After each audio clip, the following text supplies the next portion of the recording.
നമ്മള് ഇപ്പോ ഇന്നത്തെ ദിവസം ഇന്ന് 20ാമത്തെ ദിവസമാണ് നമ്മൾ ഇന്ത്യ ഗേറ്റില്, ഡൽഹി ഇന്ത്യ ഗേറ്റ് ആണിത്. നമ്മൾ ഇന്ന് ഇന്ത്യ ഗേറ്റിൽ വന്നേക്കാണ്. ഇതിനപ്പുറത്ത് കാണുന്നതാണ് നമ്മുടെ രാഷ്ട്രപതി ഭവൻ, നേരെ ഓപ്പോസിറ്റ് സൈഡില്. ഇവിടെ കംപ്ലീറ്റ് ഫോട്ടോഗ്രാഫേഴ്സ് ആണ് കേട്ടാ. ഇവര് നമ്മുടെ അടുത്ത് വന്നിട്ട് പറഞ്ഞു 20 രൂപ കൊടുത്തു കഴിഞ്ഞാൽ ഫോട്ടോ എടുത്തിട്ട് സോഫ്റ്റ് കോപ്പി തരാന്ന്. കാരണം അത്രയ്ക്കും അവസ്ഥയാണ് നമുക്ക് മനസ്സിലാക്കാൻ പറ്റുന്നത് ഫോട്ടോഗ്രാഫി മേഖലയുടെ. ഇതാണ് നമ്മുടെ ഇന്ത്യ ഗേറ്റ് കേട്ടോ, ചരിത്ര പ്രസിദ്ധമായിട്ടുള്ള ഇന്ത്യ ഗേറ്റ്. അതിന് പരിസരത്തുള്ള ഗാർഡനാണ് ഈ കാണുന്നത്. ഇതിന്റെ നേരെ അപ്പുറത്ത് കാണുന്നതാണ് നമ്മുടെ രാഷ്ട്രപതി ഭവൻ. ആളുകൾ ഇവിടെയാണ് കൂടുതൽ വന്ന് ഫോട്ടോഷൂട്ടും ഒക്കെ നടത്തുന്ന സ്ഥലം.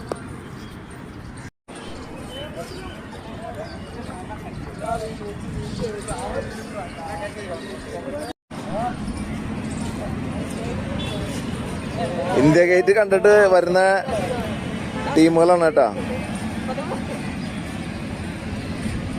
ഇനി അടുത്തത് നമ്മുടെ രാഷ്ട്രപതി ഭവനിലേക്കുള്ള യാത്രയിലാണ് അവര്. ഇതാണ് രാഷ്ട്രപതി ഭവൻ, ഇന്ത്യയുടെ പരമോന്നത സ്ഥാനാണിത്.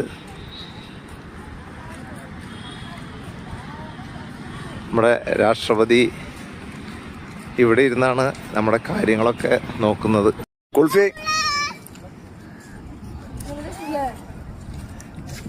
കുൾഫിയുടെ ആരാധകരാണ് അവരൊക്കെ.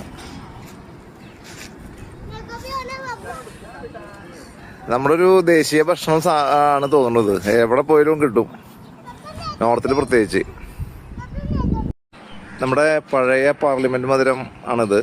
രാഷ്ട്രപതി ഭവന് തൊട്ടടുത്ത് തന്നെയാണ് നമ്മുടെ പാർലമെന്റ്. 1927 ഇത് ഉണ്ടാക്കിയത്. ഇതാണെങ്കിൽ നമ്മുടെ പുതിയ പാർലമെന്റ് മന്ദിരമാണ്. ഇത് ഉണ്ടാക്കിയിട്ടുള്ളത് 2023. ഇതിൽ സീറ്റിംഗ് കപ്പാസിറ്റിയിൽ തന്നെ ഭയങ്കര വ്യത്യാസമുണ്ട് പഴയതും പുതിയതും തമ്മിൽ.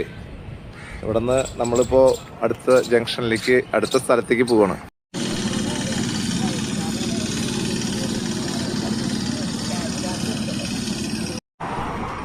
ഇന്ത്യ ഗേറ്റ് കണ്ടു, പാർലമെന്റ് മന്ദിരം കണ്ടു, അതേപോലെ തന്നെ രാഷ്ട്രപതി ഭവൻ കണ്ടു. ഇനി ഞങ്ങൾ അടുത്ത സ്ഥലത്തേക്കുള്ള യാത്രയിലാണ്.